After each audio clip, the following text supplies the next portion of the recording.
அண்மையில ஒரு மாசத்துக்கு முந்தைய நினைக்கிறேன், அவர் நான் மனம் திறந்து பேட்டி கொடுப்பார். கட்சி கட்டுப்பாட்டை மீறி ஏற்கனவே வேறொரு இயக்கத்தினுடைய முக்கிய பிரமுகர்களை சந்திச்சார். அதே தவறு, அதையும் நாங்கள் கண்டுகொள்ளவில்லை.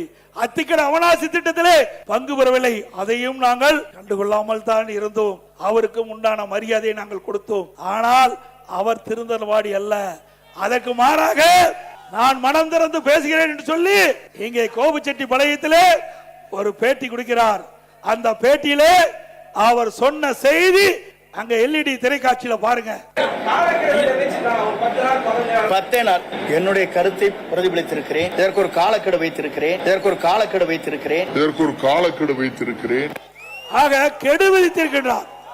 10 நாள்ல எடப்பாடி பழனிசாமி இந்த இணைப்பை முன்னிறுத்தல் என்றால் நானே முன்னிருந்து நிறுத்துவேன் என்று தலைமைக்கு எச்சரிக்கை கொடுக்கின்றார். அப்படிப்பட்டவரை நாங்கள் எப்படி இயக்கத்திலே தொடர முடியும்?